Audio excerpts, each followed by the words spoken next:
Now, The bar of the Bull and Bear must be the most exclusive bar in the city of London. It is never frequented by any other than those who make their money in the city.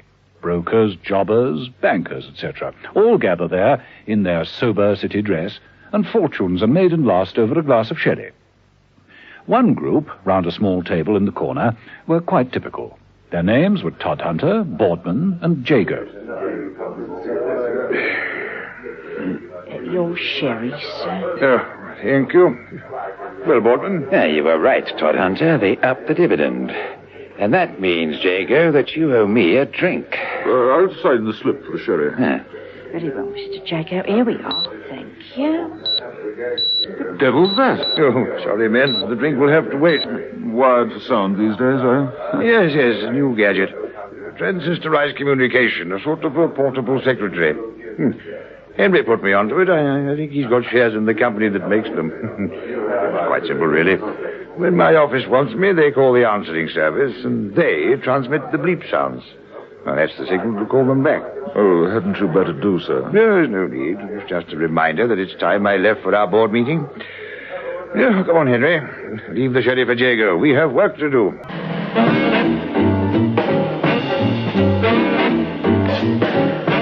Episode 1 of this story, in which John Steed and Emma Peel find they have business in the city, which starts when someone attempts to dial a deadly number. The man called Jago grinned cheerfully at Boardman and Todhunter as they left the table at the bar and walked sedately over to an old-fashioned hat stand. Todhunter removed his answering service transistor from his jacket pocket and slipped it into the outer pocket of his heavy tweed overcoat. As he did so, a newcomer to the bar seemed to collide with him. Oh, I do beg your pardon. I'm so sorry. Quite all right. Excuse me. Todhunter wasn't to know that the man had very skillfully taken the transistor from the overcoat pocket and switched another similar gadget in its place. The two friends left the bar, and a few minutes later they were back in their respective offices. Todhunter once again removed his overcoat, took the duplicate transistor, and clipped it inside his jacket top pocket. Then he joined the others in the boardroom. I think there is no need to point out, gentlemen, that since the war, full employment and a rising standard of living have become the major economic requirements of this country, accompanied, as is inevitable, by inflation. Todhunter droned on with his address. Various members, replete from luncheon in the Bull and Bear, fixed an expression of earnest concentration on their faces and closed their eyes. Back in the bar of the Bull and Bear, the man who'd bagged into Todhunter consulted his watch and moved to one of the minute telephones. He smiled grimly as he began to dial a number.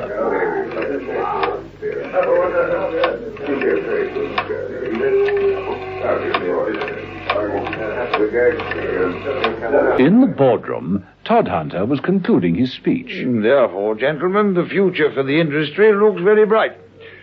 For our company, I must say the outlook is healthy. Very healthy.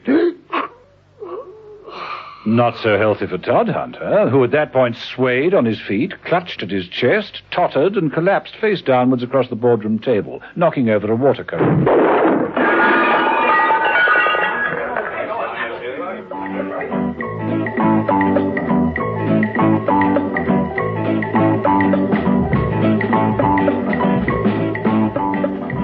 A few hours later, John Steed walked slowly round the boardroom. When Mrs. Peel entered, he hardly glanced at her, but said, "One really can tell a great deal about members of a board from the way they will scribble on the scrap pads. Doodling is the correct word, I believe. Now look at this. Repressed personality. Now, whereas this one shows a deep-seated frustration. Well, whoever did it has my sympathy. But this is more difficult. Mysterious. Now, he keeps his desires and feelings to himself. A secretive nature. You might have drawn it yourself. I beg your pardon, Mrs. Peel. I have been summoned here with all urgency and no explanations. Do I have to guess why I'm here? Do you tell me straight, or do we have to play quiz games? Steed took a folded evening paper from his coat pocket and slid it across the polished top of the boardroom table. Stop press. Chairman of Todhunter's dies. Share prices slashed. It happened right there where you're standing, less than 2 hours ago. Steed took a Hunter gold watch from his pocket, flipped it open, and consulted it. Yes, 2 hours ago. Well, that's an impressive watch. You? No, legacy from my Uncle Bertie. It plays jingle bells if you open the back. See? How useful. Pity it's dented. Battle of the Somme, 1916. German bullet? Canadian mule, actually. Yes, Todd Hunter died literally on this table 2 hours ago. Look, I'm sorry to appear unsympathetic, but I don't see why it should be of all that interest to us. He was the 6th company chairman to drop dead in the last year. Thrombosis. Pressure of work. Each time, the chairman was dynamic, virtually indispensable to his company, so the company stood to lose a good deal by his death. Well, it could be overwork. People do drop dead of strain.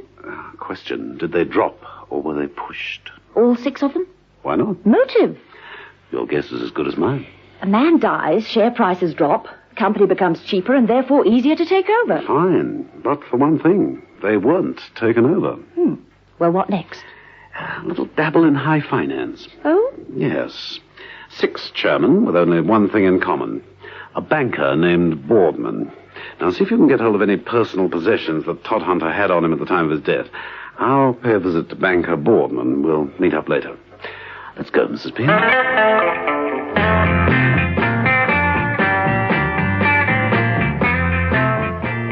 Boardman's, like most merchant bankers, operates from a parlor.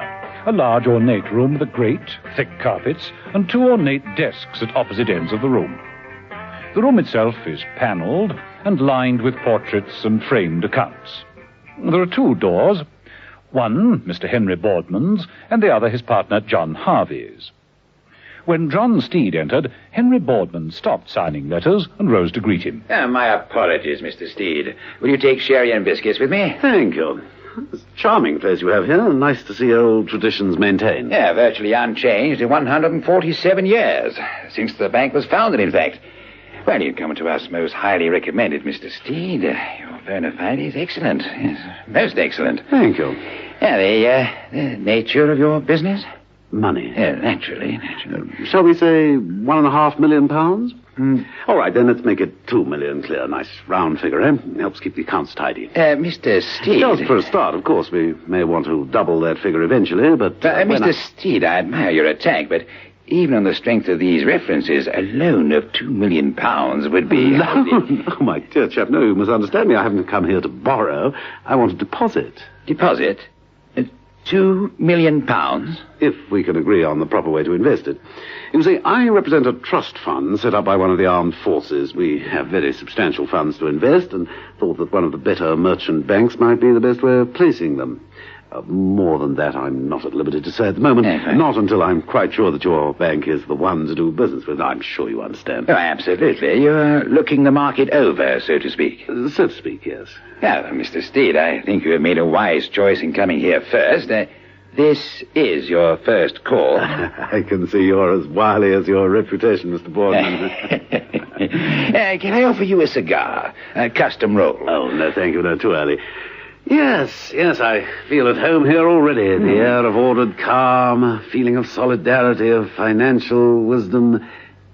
Oh, I say, did you once have a canaletto hanging on that wall? Steed indicated an empty space with his umbrella. Yes, but how did you... A friend of yours happened to mention it. It was actually he who first suggested I came here. Poor fellow, Norman Todd Hunter. Todd Hunter, yes, indeed. Tried to do too much, poor fellow. John. Mr. Steed, I'd like you to meet my partner, John Harvey. How do you do, Mr. Steed? Glad to know you. Did I hear you mention Todd Hunter? You a friend of his? Well, we were acquaintances. Pushed himself too hard, to the limit. It's a familiar story these days, I'm afraid. Yes, very familiar. You have been having some bad luck of late, haven't you? 6 company chairmen in less than a year. Yes, indeed. Well, Mr. Steed, what do you make of us? A bit archaic, you think? Trappings of a bygone age? I'm afraid we still judge the man, if he's a credit risk or not, by the colour of his socks. Steed lifted an elegant shoe and showed a length of sock. Dark grey silk with a discreet motive. I hope I qualify. I'm sure you do. Oh, excuse me. By the way, Mr. Boardman, could you put me on to a good broker? The best. Frederick Ewell. Use it myself. This car will introduce you. Oh, thank you. Oh, and this is my address. I'm giving a little house party on Thursday night. You know, I'd be most honored if you could attend. I'd be delighted.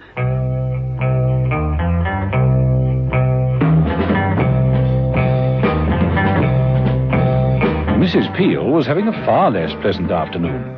There was no offer of sherry and biscuits at Maccombie's funeral parlor. Excuse me, do you happen to be the gentleman who dealt with the late Mr. Todd Hunter? The Todd Hunter?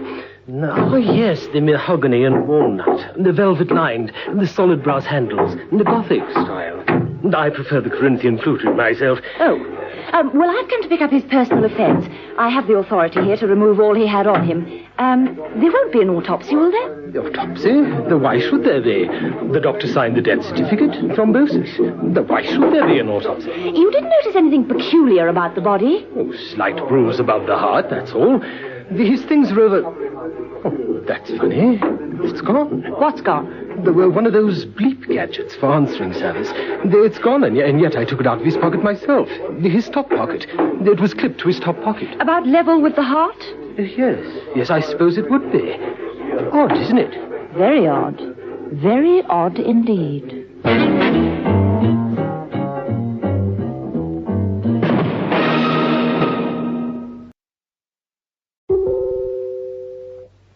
Now, Mrs. Peel was paying a visit to Maccombie's funeral parlor. She interviewed Maccombie himself. Excuse me, do you happen to be the gentleman who dealt with the late Mr. Todd Hunter? Todd Hunter? Mm-hmm. Ah, yes, the mahogany and walnut, the velvet-lined solid brass handles, the Gothic style. I prefer the Corinthian fluted myself. Well, I've come here to pick up his personal effects. I have a written authorization here. There won't be an autopsy, will there? Why should there be? The doctor signed the certificate. Thrombosis. You didn't notice anything peculiar about the body? Oh, slight bruise above the heart, that's all. His things are over... Oh, that's funny. It's gone. What's gone?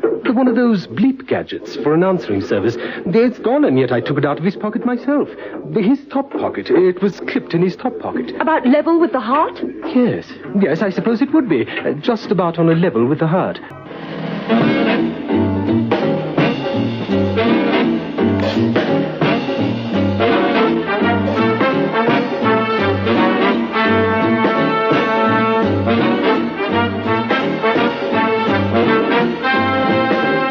Episode 2 of this story, in which John Steed and Emma Peel attempt to play at bulls and bears, and there is more trouble caused by someone's ability to dial a deadly number. John Steed, investigating the strange deaths of several company chairmen, had called upon Henry Boardman, the merchant banker, and over sherry and biscuits had got to know a little of the company's business. He'd met John Harvey, Boardman's partner, and been invited to a dinner party. On the whole, it wasn't a bad afternoon's work. Steed had asked for the name of a reputable broker, and had been put on to Frederick Ewell. That was Steed's next port of call. Ewell's office gave evidence of his favourite hobby, fishing. Cases of stuffed fish lined the walls, and even when Ewell was working, he was sorting out fishing tackle, tying on dry flies while talking on a phone cradled between his jaw and shoulder. It's declaration day tomorrow. The shares have gone down a pound. You have options for 10,000. So I leave the arithmetic to you. Now, look, the intercom's going. I'll call you later. Yes? Mr. Steed is still waiting, Mr. Ewell. All right. Show him in, please. Mr. Steed? Come in, Mr. Steed. Come in. That'll be all, Suzanne. Sorry to keep you, Mr. Steed. I understand that Boardman sent you. How is Henry? Flourishing. Yeah. Now, what can I do for you?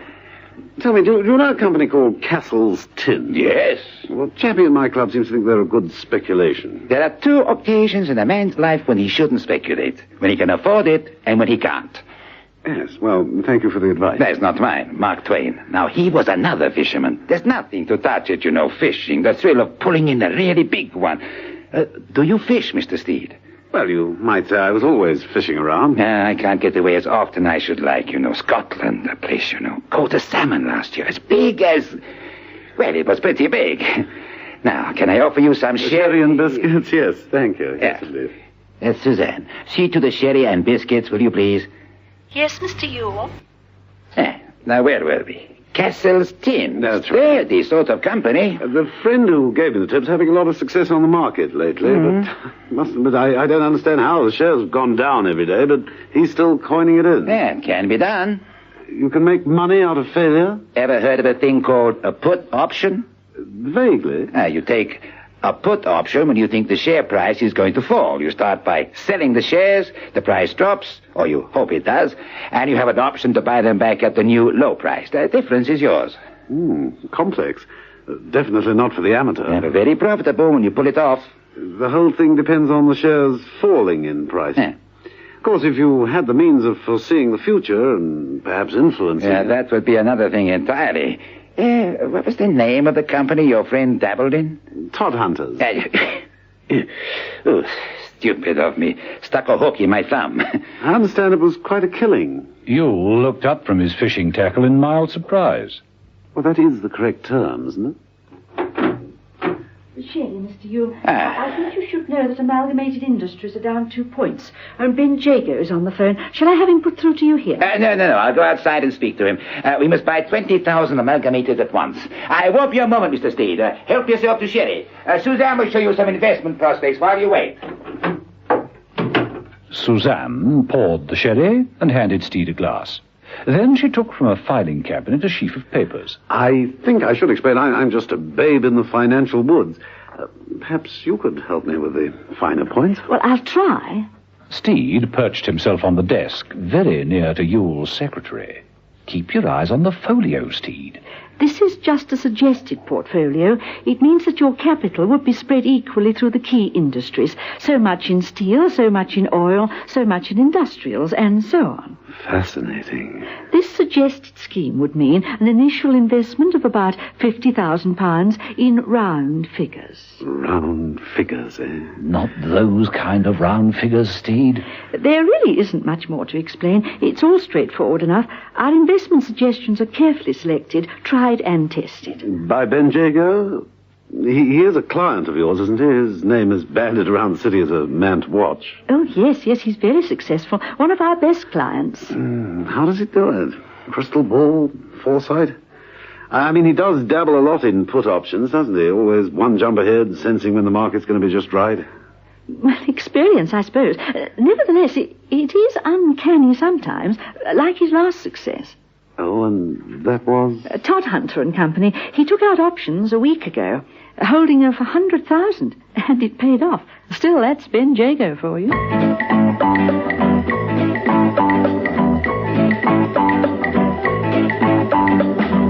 It was inevitable that John Steed should find his way to the bar of the Bull and Bear.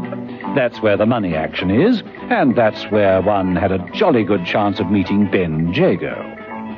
A loudspeaker was giving the latest information as Steed entered and headed for a corner table. Coppers were quietly firm, but made a mixed showing. Oils hardened, but rubbers were neglected. Banking and insurance shares were on the dull side. Waiter! HP shares What the devil is a blue chip special? Oh, it's one layer of prawns, one a scrambled egg, mayonnaise, and lightly toasted rye bread. I can recommend it, sir. Good, then at least one of us will enjoy it. A coffee, sir? Quinoa with just a dash. A vodka to start with. Thank you, sir. Of course, your shares while you're waiting? It'll take far too long. Anything further, sir? Yes, is Mr. Ben Jago in here? Oh, yes, sir. There he is, sir. Look, down there at the end of the bar, making notes on the back of an envelope.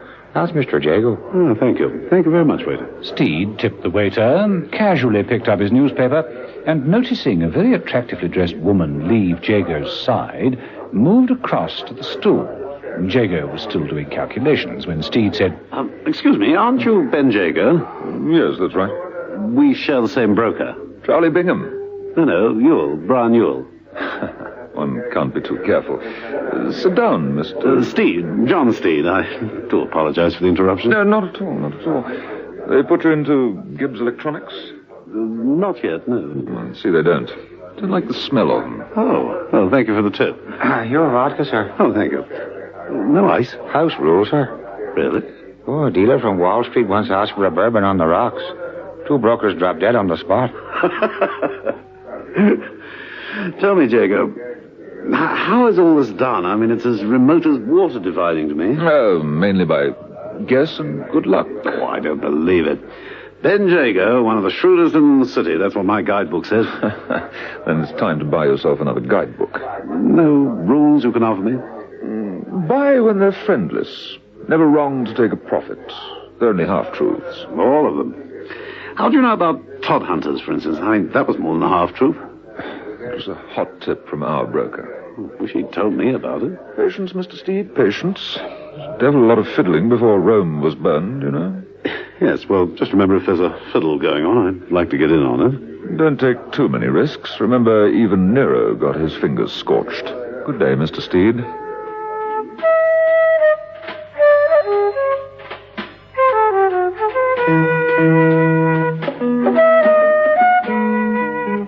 John Steed wondered vaguely what Mrs. Peel had been up to.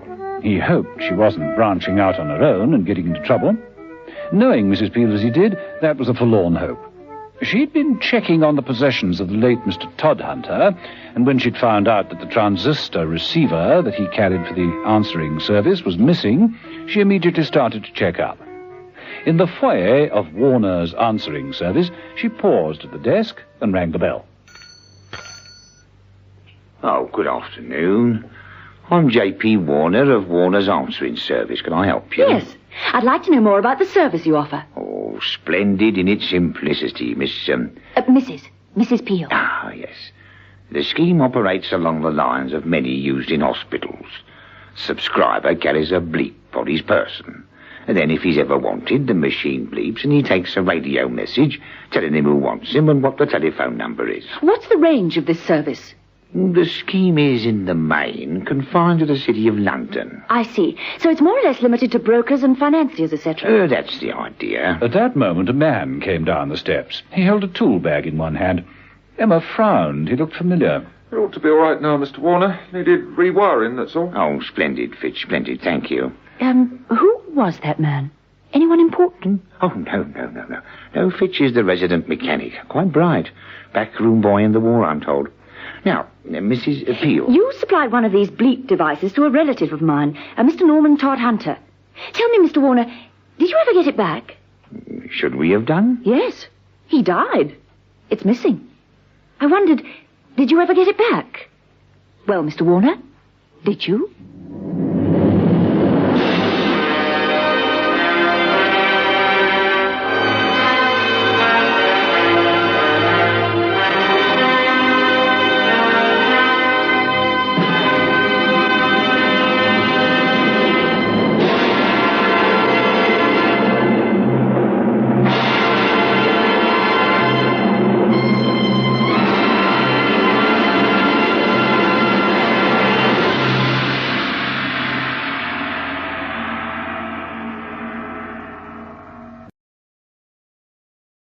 Now, In the small reception office of Warner's answering service, a man finished working on a fuse box. He closed the box, gathered up his tools, and walked up to Warner, who was standing talking to Mrs. Peel. it ought to be all right now, Mr. Warner. Needed rewiring, that's all. Oh, splendid, Fitch, splendid. Thank you.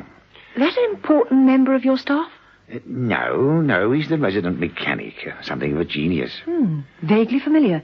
I think I must have seen him before. Oh, I doubt it. Fitch isn't exactly social. Keeps in the background, you know, very much so. In fact, I believe that during the war he was very much a backroom boy. Funny fellow, you know. Give him a couple of bits of wire, you'll have a shortwave radio before you can say Marconi. Oh, but I'm digressing, Mrs. Peel. What can I do for you? You supplied one of your bleep devices to a friend of mine, Norman Todhunter. He died. I wondered if you ever got it back. Very easy way to find out, Mrs. Peel. The ledger. Warner crossed over to a counter, delved beneath it, and pulled out a large ledger. He began paging through it. Peters, Thomas, True Goody. Fantastic name. Todd Hunter. No, it was never returned to us. I wonder why.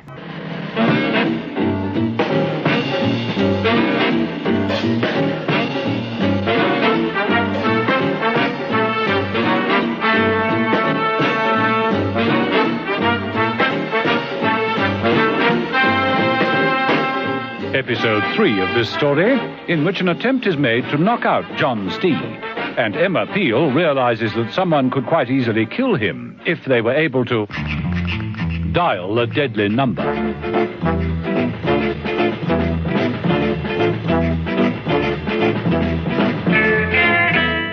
John Steed found himself becoming more and more involved in the world of high finance. He'd got to know and impress Henry Boardman and his partner John Harvey. Boardman and Harvey were merchant bankers and completely taken in by Steed's unlimited credit and fantastic letters of recommendation. Steed had got himself a broker, Brian Frederick Yule, and made many inquiries into the business dealings of such city men as Ben Jago, who seemed to have unerring judgment when it came to investments. At a dinner party at the Boardmans, Steed arrived, in immaculate evening togs, rather early. He gazed around the penthouse suite, accepted a drink from a waiter, and turned to John Harvey. Yes, this man, Ben Jago, is amazing. The last success he had depended almost completely on the death of the company chairman. It's almost as if he knew that Todd Hunter would die. No, that's fantastic. Jago is shrewd, we all know that, but that's too shrewd to be true. My reaction entirely. Here's our host. Yes. Steed, good evening to you. Steed, I don't think you've been introduced to my wife. No, I haven't had that pleasure. Ruth, my dear. This is Mr. John Steed. How do you do? I'm delighted to meet you. Thank you. You are going into business with my husband. Well, let's say he's showing me the ropes. Oh, you are not in the city. Not often. And let me borrow Mr. Steed. There is someone I would like him to meet. Oh, pleasure. That's the beauty of parties. One's always meeting people. It's a small world, Mrs. Boardman, isn't it? Ah, so they say, Mr. Steed. So they say.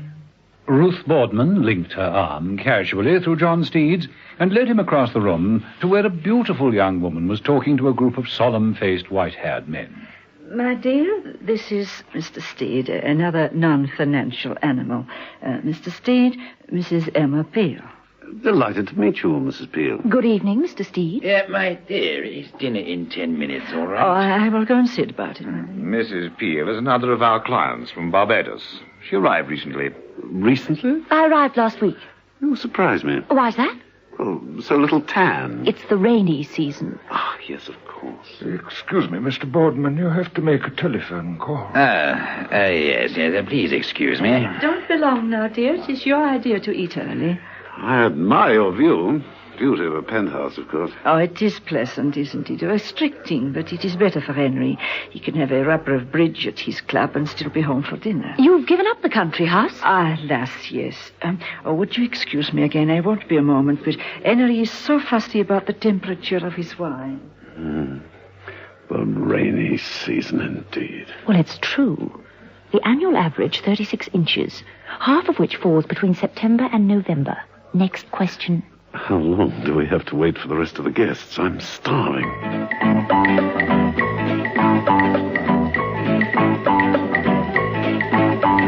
One guest at the party was late. It was Yule, the broker.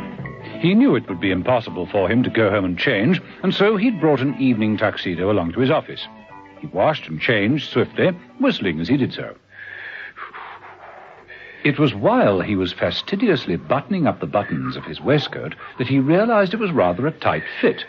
He was puzzled to find something sewn into the top pocket. What the devil? It's a bleeper! No! No! Yule tore at the waistcoat, ripping the buttons in an attempt to get free, but the bleep went off. Yule clutched at his chest and fell across the desk, a death exactly like that of Todd Hunter's.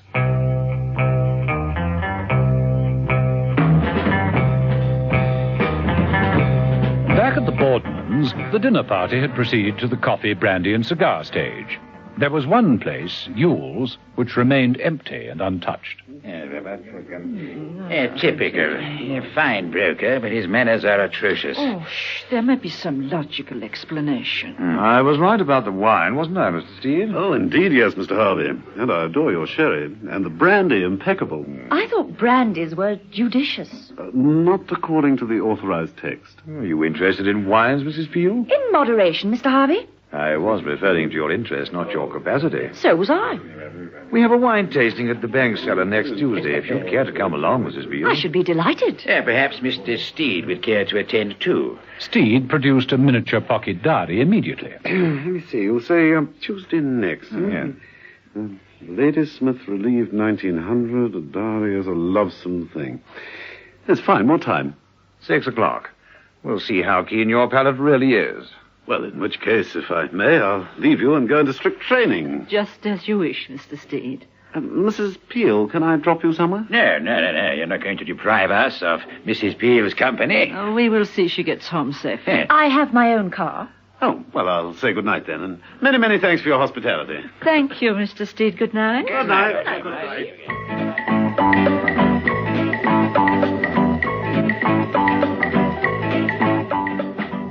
Steed had parked his car in the garage of the basement. It was very dark. Steed's footsteps echoed hollowly as he tried to locate the parking bay. Steed walked jauntily forward, still smoking his cigar. Then he stopped. That's strange. Cigarette stub. Still smouldering. We are not alone. Steed unbuttoned his evening jacket and reached for his gun. At that moment,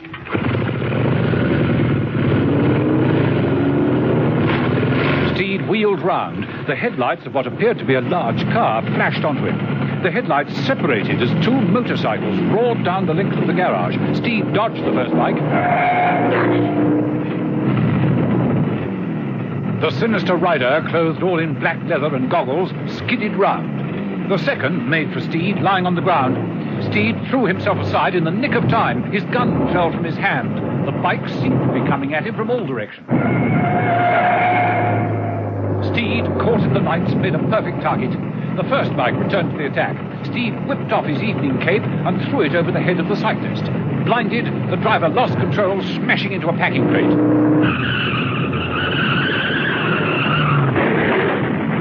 Steed sprinted for his fallen gun. The second rider swerved and headed to cut him off. Steed got to the gun, fell forward and fired at the approaching headlamp. The headlight went out, but somehow the rider managed to regain control. He roared up the concrete ramp, his footrests striking a shower of sparks. He managed to avoid the doorpost and hurtled away into the dark. Steed recovered his breath, moved to his car, and snapped on its spotlight. Mrs. Peel's voice said, Pistol practice at this time of the night? Is he dead? Steed looked down at the body of the motorcyclist. Broken neck by the look of it. Dangerous sport, motorcycling. Well, let's take a closer look at him. Steed bent down and removed the dead man's helmet. Far cry from sherry and biscuits. He was a waiter. Yule's, I think. The Boardmans were pretty anxious that you shouldn't leave with me, weren't they? Well, you think that they're in... Yes, indeed. They didn't want you butting in on a little surprise they'd prepared for me. You're guessing. Well, I know that. Well, now what? Go back and confront them with this? No, I think that first, I'd better have a word with my broker. Right. Shall we go, Steed? I really think you need a bodyguard this evening. Applying for the job? If the pay's all right. Well, pay's not good, but I'll make sure there's plenty of perks. Let's go.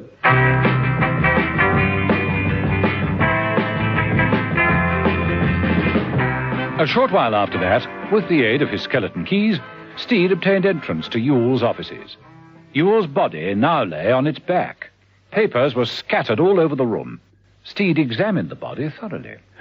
Look, Mrs. Peel, waistcoat pocket. Ripped away completely. Yes, that's really what you call having your pocket picked. Oh, no wonder he didn't feel like dinner. But he was planning to come. Those clothes. He was dressing and... And then, not the usual old heart attack this time. At a rough guess, I'd say he'd been dead about 3 hours. Spoken like an expert. Oh, I've been taking a refresher course in applied medicine. As a matter of fact, when you called me so urgently to join you on this case, I interrupted your studies. Never mind. Gives you a chance to put the theory into practice, doesn't it? A chance I could have done without. But I'll take a small side bet with you, Steed, even the old champagne supper, that there's a slight bruise over this dead man's heart. Any bets?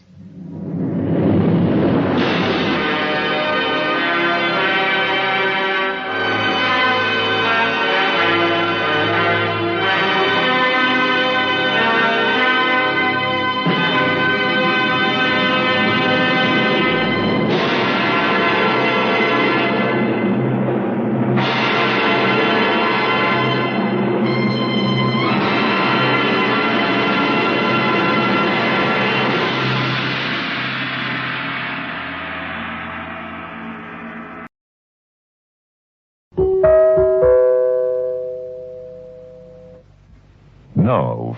John Steed bent down and examined the body of Hugh, the stockbroker. Look, Mrs. Peel, the waistcoat pocket. Ripped away completely. Yes.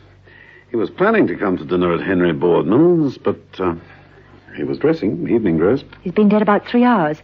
About the time we started dinner. So that eliminates 3 suspects. Boardman left us to make a phone call, remember? You think he might have been calling one of his minions? Well, it's quite possible. What do you make of the Boardmans? Bluff, conservative, die-hard traditionalist. Now, she... attractive, intelligent, expensive... And as cold as ice. And promiscuous. Promiscuous? Go beyond that, my lips are sealed. After all, a true gentleman... A true gentleman shouldn't know of a lady's promiscuity. Odd, though. Despite the air of studied wealth, I get the impression that the Boardmans are... Coming down in the world? Objet d'art diminishing rapidly. No country house. It doesn't make sense. If Boardman's involved, then why send me to Yule? I mean, why put me onto his own broker? Because he knew Yule would report back to him? Yes. Yes, you could have just hit it, Mrs. Peel. Obviously, he did report back, and it caused his death, didn't it?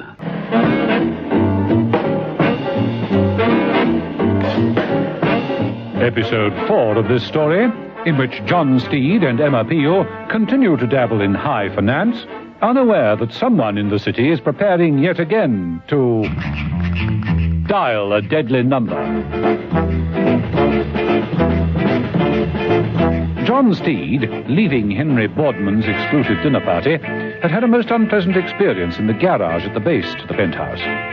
2 black leather-coated thugs on motorcycles had tried to run him down. One of them had died when his bike crashed into a packing case. The other had got away. Mrs. Peel, arriving on the scene, was able to give a little sympathy to Steed and suggested that they went back upstairs to the Boardmans. Steed preferred a quick visit to his broker, Brian Frederick Yule. Yule was dead. It seemed he'd died in exactly the same way as Todhunter. Steed had a lot to think about. A lot to think about, Mrs. Peel. Including Ruth Boardman? How did you guess? Well, you must have some evidence of her promiscuity. Other than first-hand experience, of course. Oh, you flatter me. Yes, ever since I met her, I've been wondering where I'd seen her before. It was when I was lunching in the bar of the Bull and Bear. She was there, drinking with Ben Jago. She left before I went over to Jago. Strange. Odd relationship. I can't think why.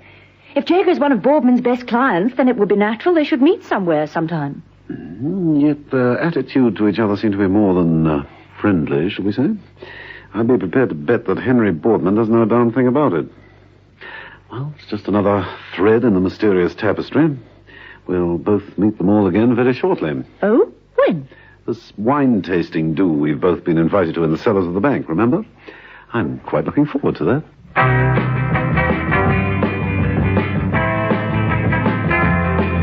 The atmosphere in the wine cellars that Tuesday night was rather like a church. Elderly imbibers walked to and fro down the racks of cobwebbed and crusted bottles. John Harvey approached Mrs. Peel. Which part of Barbados are you from, Mrs. Peel? Do you know the island, Mr. Harvey? I have a client who has a tobacco plantation there. Oh, that'd be the south end of the island. Yes, I believe it was. Yes, I was at the north, among the non-smokers. Ah, Mrs. Peel, good evening.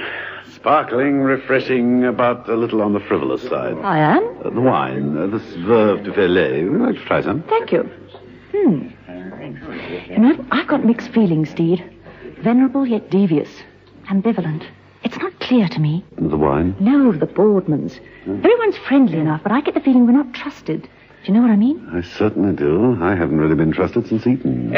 Steed, I'd like you to try this. Oh, only if you'll do first service to me. Try this one. Yeah, of course. An old friend, but not at his best.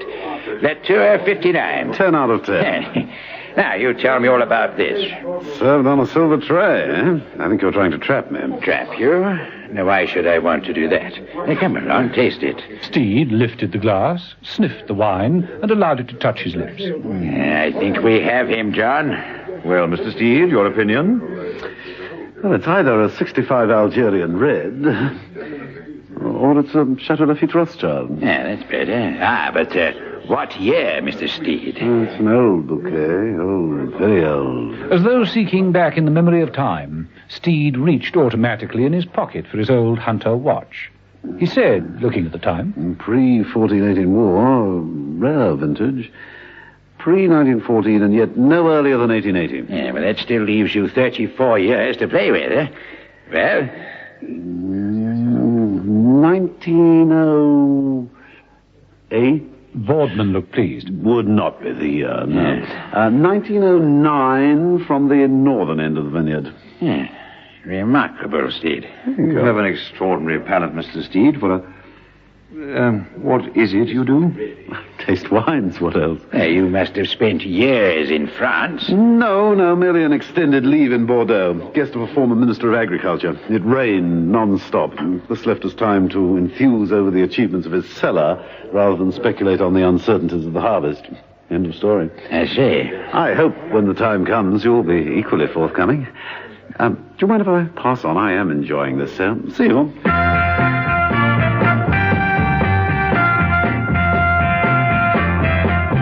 What Steed didn't know was that the whole scene in the cellar was being reflected upon a closed-circuit TV screen in a workshop not far away.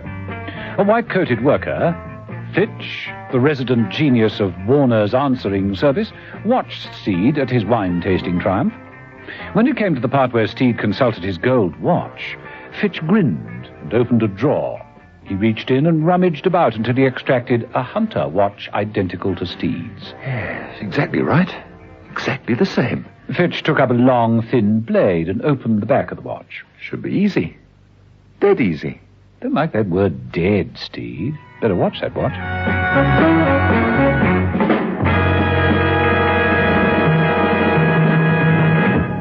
In the boardman's parlor, Emma Peel was learning from John Harvey a little more about the art of big business investment. Investment's not only a question of what to buy, Mrs. Peel, it's a question of when. Buy when they're friendless. Isn't that what they say? That's quite right, but who can tell when that is? Oh, excuse me. Yes? Mr. Harvey, Mr. Warner to see you. Says it's from the answering service. He has a parcel for you. Oh, yes, that's right. Show him in, please.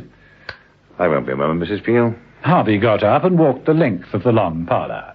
Mrs. Peel leant back in her chair, concealed from the door, and watched as Warner entered. Good afternoon. I was on my way. I've another 2 calls to make, so I thought I'd drop this in. It's all there. Oh, thank you. Thank you very much, Mr. Warner. Very kind of you, John. Warner left, and Harvey came back to the desk carrying a parcel. A consignment of new securities? No, just a line Henry is trying to push amongst his friends, hoping they'll become interested and invest in the company. Oh, here, I'll show you. You may be interested. Harvey tipped the contents of the parcel out onto the desk. They were the bleeper type of transistor receiver. Oh, yes, I've seen these in work at hospitals. Ingenious. Ready for some tea, Mrs. Peel? Oh, what a nice idea. Thank you. This way, then. Come along, John. Thanks. Time for tea. Right. Mrs. Peel followed the 2 men into the other office. The door closed. A few moments later, Ruth Boardman entered the parlor cautiously.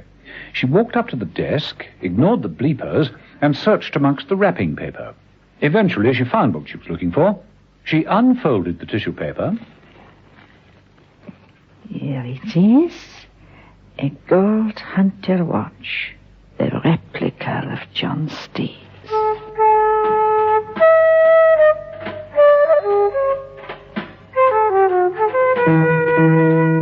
Later that night in his flat, John Steed was setting his watch to the chimes of Big Ben.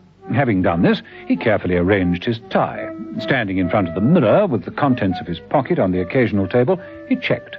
Change. Keys. Handkerchief. Doorbell. Coming. Oh, Mrs. Boardman. And looking like someone straight off the Champs-Élysées. Thank you, Mr. Steed. May I come in? Please do. Your apartment is much as I imagined it. The very fact that you imagined it at all intrigues me. I have come to thank you for your tact. the fact that you saw me lunching with a younger man. But you see, when your husband is so many years older than you are... Oh, I understand. The fact that you are even seen with a well-known, almost infamous character like Ben Jago, well, it could easily be misunderstood, misinterpreted. Mrs. Boardman moved to the table that contained Steed's things. Oh, think nothing of it, Mrs. Boardman. You're a merchant banker's wife. Mr. Jago is an investor. It seems a perfectly natural liaison. As I said, you are very tactful. Oh, not tactful. Optimistic. You see, I always admire a woman with a past. What is optimistic about it? Well, just the hope that history can be persuaded to repeat itself. I think you'd better offer me a drink. Don't you, John? Of course. Make yourself at home, Ruth. And give her a heaven-sent opportunity to switch those watches. Not very bright tonight, Steed, are you?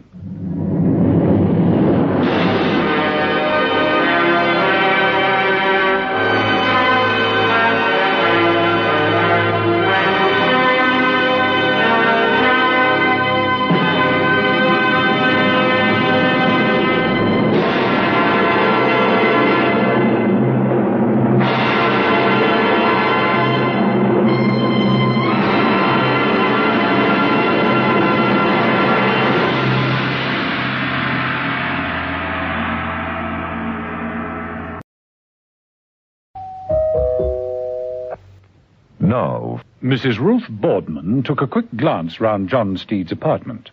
She noted the things lying on the occasional table. Change, keys, fountain pen, and Steed's gold hunter watch. I came to thank you for your tact. I know you saw me lunching with Ben Jago in the Bull and Bear. The fact is that when your husband is so many years older than you are... Oh, I understand. A well-known, even infamous character like Ben Jago, it could be misunderstood, misinterpreted. Think nothing of it, Mrs. Boardman. You're a merchant banker's wife. Mr. Jago is an investor. It seems a perfectly natural liaison. As I said, you are very tactful. Not tactful, optimistic. You see, I always admire a woman with a past.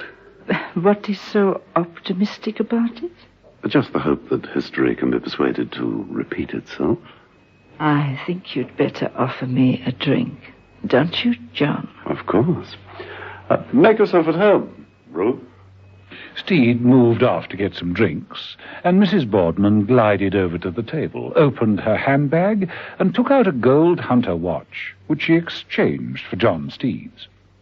By the time Steed returned with the drinks tray, she was seated on the settee, smiling, quite innocently.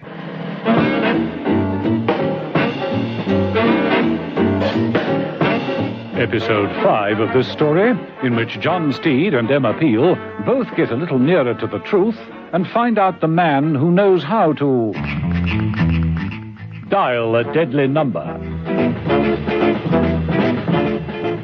To all outward appearances, John Steed was content to allow his relationship with Henry Boardman, the merchant banker, to continue in a spirit of friendly competition. Boardman had recognized that Steed knew wines and was able to name most of the rare ones by taste. Steed also respected Boardman as a tough, conservative banker of the old school. But Steed wasn't sure how much Boardman was implicated in the deaths of 6 company chairmen. It looked as though Steed was going to sit back and let things work themselves out. He had a date with Mrs. Peel in the Bull and Bear that night, and dressed for it leisurely after Mrs. Boardman had left. But Mrs. Peel wasn't so casual. She was sure there was far more to learn from the premises of Warner's answering service, and she chose the cover of darkness to get into the building. The workshop, all right. Kinky one, too. Mrs. Peel found herself in Fitch's workshop, which was lined with clocks, but none of them going. A large TV screen dominated the workbench, plenty of papers stacked around, and a series of photographs. Mrs. Peel flipped through them. One of Steed.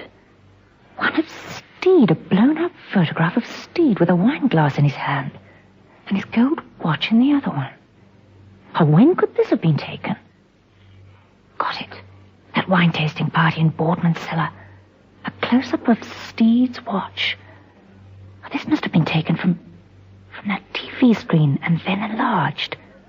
But why? Well. Interesting, isn't it? Don't move. I've a revolver at your head. Fitch, Steed's watch. You've done something to Steed's watch. Next time he opens it, it'll be the last time he opens it. He'll press the cover, which protects the face of the watch. The cover will spring open, and that'll be that. Do you like my workshop? I neither like it nor understand it. My clocks are on the walls. Each one represents a person. This one I shall dedicate to John Steed. Pretty, isn't it? I shall wind it up later and stop it as soon as Steed is dead. At the exact moment he dies. It'll be a sort of monument to him. And to my ingenuity, of course. You see, for most people, life is ruled by time. They are, you know, except for me. I rule time. And time, the time that's allotted to Steed, is limited. Strictly limited. Like all these other clocks. That one's Todhunter's. That one's Yule's. And 5 others? All those company chairmen? Of course. One doesn't get so much opportunity in peacetime. The war now. That was my bumper harvest. 8 panzer officers in one night. 8. And an Italian captain. That's his clock. There. 3:45 in the morning. It's 3:45 a.m. Now, if promotion could have been won through that sort of pleasure, he would have been a field marshal. They were happy days. You're quite a dealer in death, aren't you, Mr. Fitch? Dealer in death. I like that. But now, What's wrong? Losing your nerve? I've never killed a woman before. Silly to be so squeamish. I'll use something subtle. Perhaps an ultrasonic injection. They don't even perforate the skin. Or a tasteless poison. It's an old favourite of mine. But it must be neat, clean and quick. Oh, yes, I must have my murders neat. That's most essential. So don't worry too much. You'll hardly feel a thing. I promise you.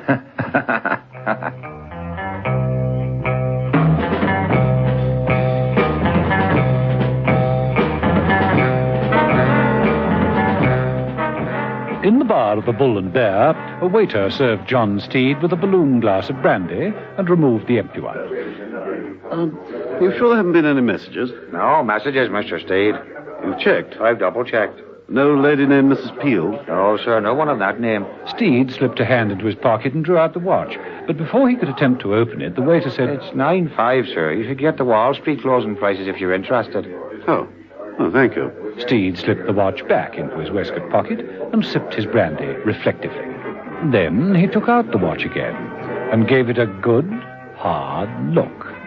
Catching on, Steed?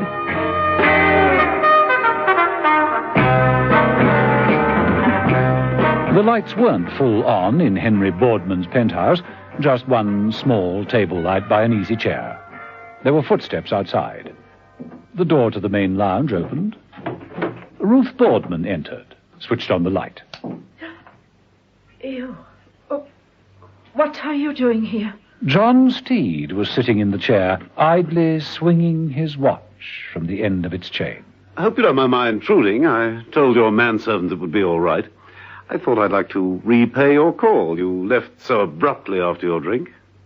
Also, I wanted to see your husband. Henry, he isn't here. Ruth Boardman's eyes hardly left the watch as Steed continued to swing it to and fro. Not in? Oh, too bad. It's nothing terribly important. Just I thought I'd drop by and maybe sample another glass of that excellent brandy. Well, yes, of course. Mrs. Boardman, there's something wrong. You look quite pale. Mr. Steed, John, I'm very tired. Oh, I'm so sorry. Where is your husband? Oh, he's dining out. And when do you expect him back? 10, 11, I don't know. Steed started fiddling with the watch again. Eventually he stood up and prepared to open the watch, saying... 10 o'clock, you say, but surely it's nearly that now. Let's see. No, you mustn't open that. Mrs. Boardman stepped forward and grabbed Steed's wrist. No. You mind telling me why not, Mrs. Boardman? Caught her there, all right, didn't you, Steed?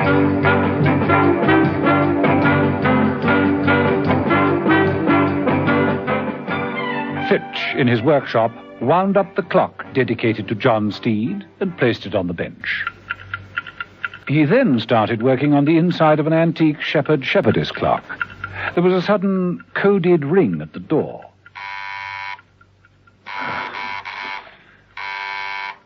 What the devil can that be? Mr. Fitch, good evening. May I come in? Yes, this is the place, all right. Your name's been recommended to me. By whom? What for? I've had some sort of trouble with my watch. A golden hunter watch, you know the model? What sort of trouble? Can't seem to open it. Why not? The button that releases the gold outer cover is stuck. Steed reached into his pocket, produced the watch, and swung it to the full length of its chain. Here, you have a go. Fitch backed away, a frightened expression on his face. It might just be stuck. I can't think how it happened. I'm sure if you had a try. But Fitch continued to retreat. Steed suddenly stopped swinging the watch and caught it neatly with the other hand. He made to press the button that opened the outer cover. Fitch gave a yell. No! And dived for cover. Steed pressed the button, and the cover swung open. A little off-key, wouldn't you say? At that moment, a loud bumping noise drowned the sound from the watch. Why don't you come out from behind that workbench and answer the cupboard door? Most inhospitable. Oh, very well. Steed crossed the floor and unlocked the door of the cupboard. Mrs. Peel fell into the room. Mrs. Peel. Barbados, 1 minute, room cupboard the next. Oh, Steve, for heaven's sake, untie my hands. But before he could do so... Steve, what's it? Fitch, what's he got? Bicycle pump gun. Marquis used them during the war. I invented it, Steed. It's neat and tidy, just as I told you, Mrs. Peel. Steed looked at Fitch, who was covering them as though he was holding a Sten gun. The clock Fitch had started was nearly at 11 o'clock. Oh, well done, Major. You got here just in time. You don't think I'm going to be caught by that old trick? A clock beginning to strike distracted Fitch. Steed leapt forward and grabbed the pump. Fitch held on grimly, using the pump as a lever. Steed swung Fitch round and crashed him against the wall. The pump gun landed in Fitch's middle and exploded. Fitch's body, thrown back by the explosion, toppled over, crashing all his clocks to the floor.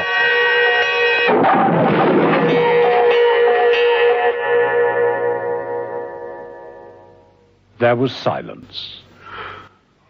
Tempus fugit. How did you find me?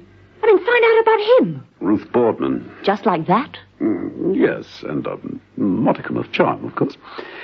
The bleepers. Fitch fixed them all, of course. Of course. Anyone ringing the right channel caused the bleep and also caused the capillary needle to jump into the heart of the man who was wearing the bleeper. Neat, no fuss. Neat, no fuss. Yes, that gives me an idea. See you later. Hey! Hey, where are you going? What about me? Let me loose. Hey, Steed! Oh, sorry, excuse me. Nearly forgot my umbrella. Bye for now. See you. Hey, Steed! Come back! Come back, Steed! Come back!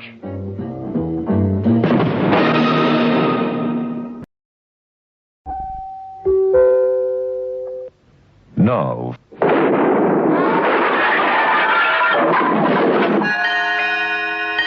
Fitch's body, thrown back by the explosion, toppled over, crashing all his precious clocks to the floor.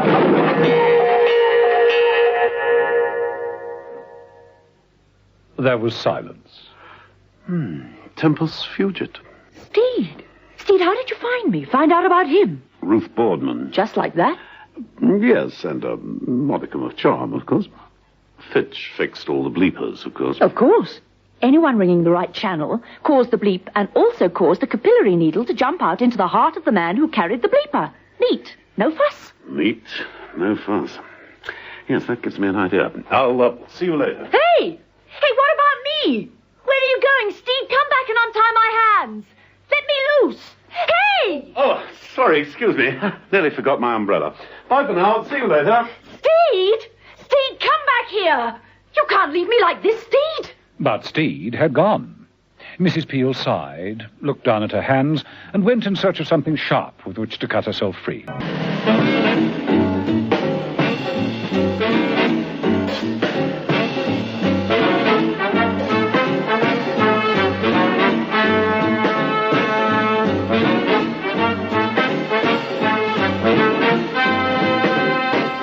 Episode 6, the final episode in this story, in which John Steed and Emma Peel solve all the mysteries in the affairs of the big city financiers without having to dial a deadly number.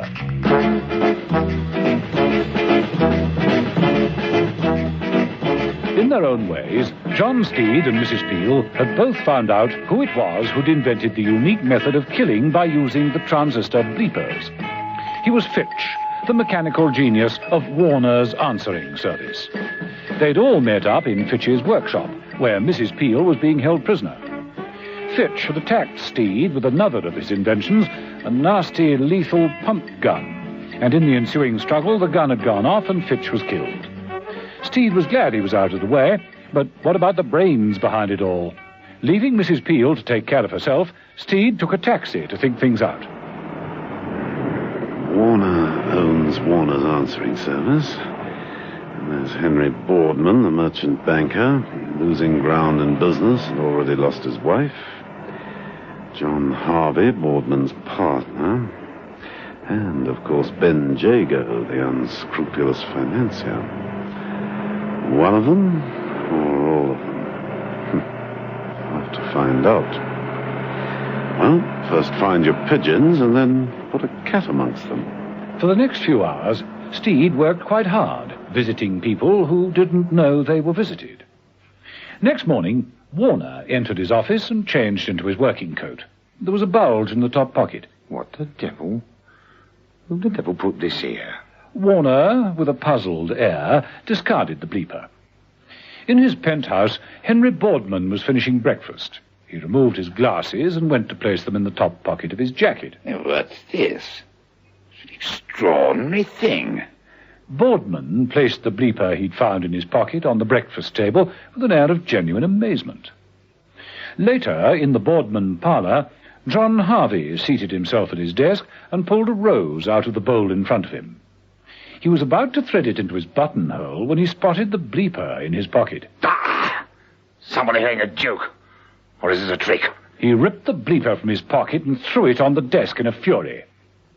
Much later, in the bar of the Bull and Bear, Ben Jago sat reading a newspaper and sipping a glass of wine.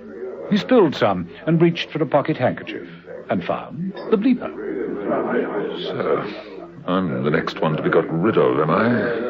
Well, we'll soon see about that. Jago got up and, without waiting to finish his wine, left the bar. As you say, Steed, cat among the pigeons, all right.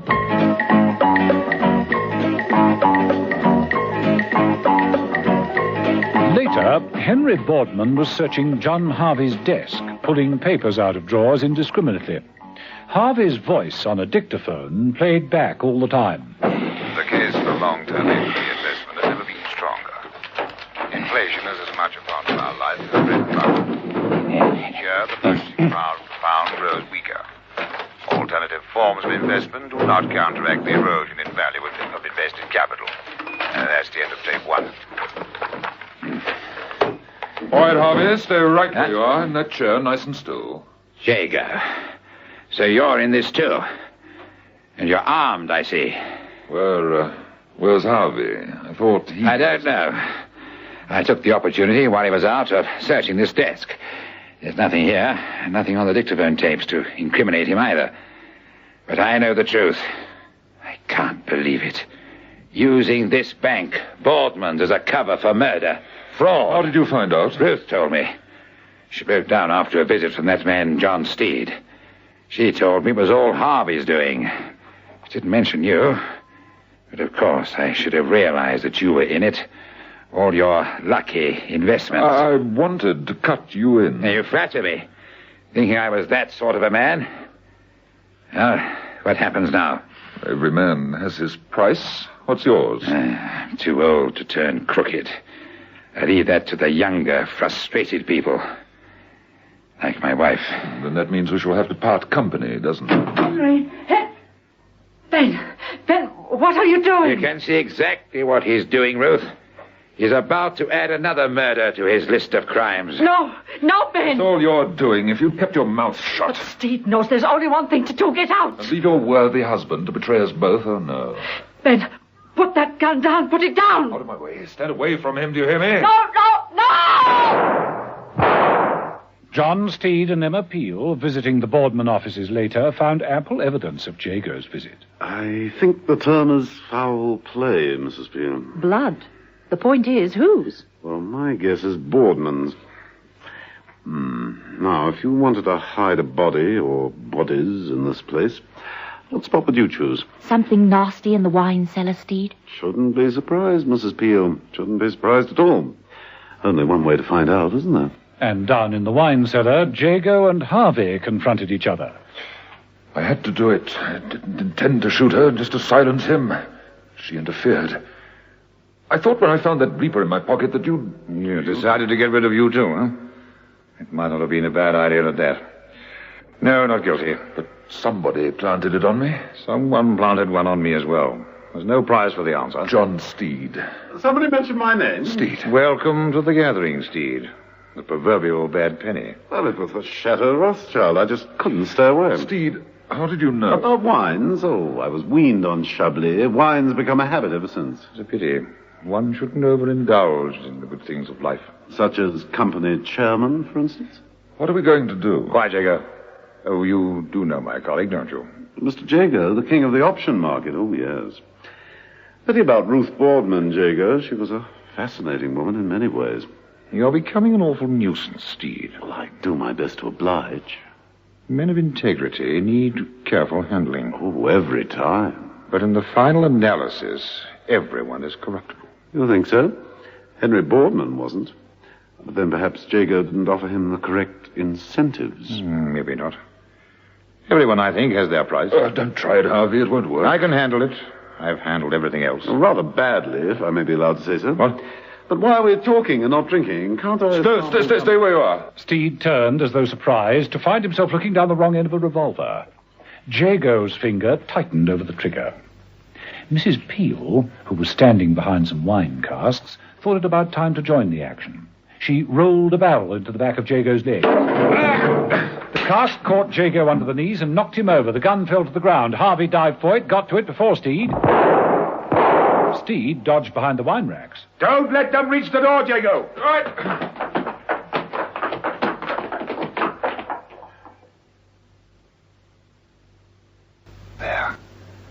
There in the wine racks. You go this way. I'll take the other side. Can't get out. Cut off their way to the door. Right. The two men moved cautiously forward. Mrs. Peel tripped over an empty bottle.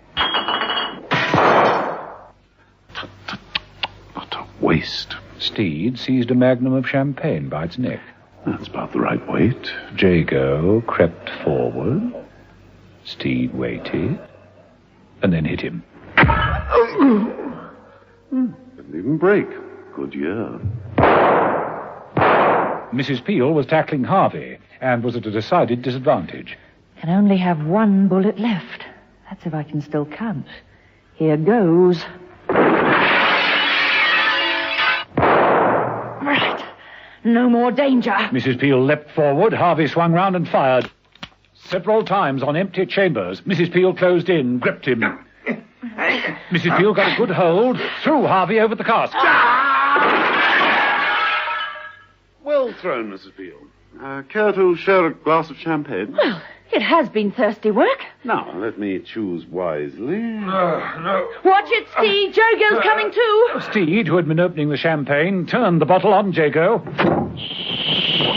Here, old chap, try this. Bit on the dry side, but a very adaptable wine. Finish him off, Mrs. Peel, then we'll finish this.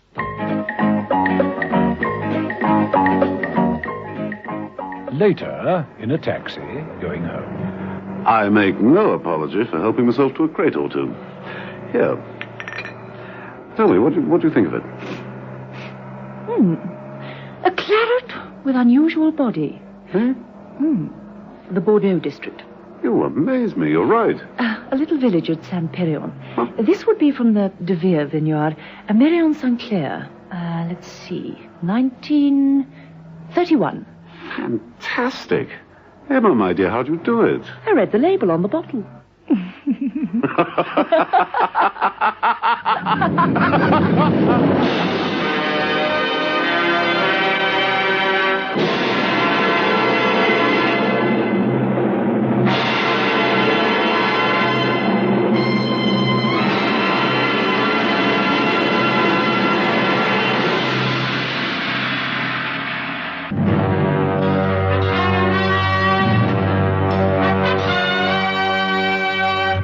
Avengers.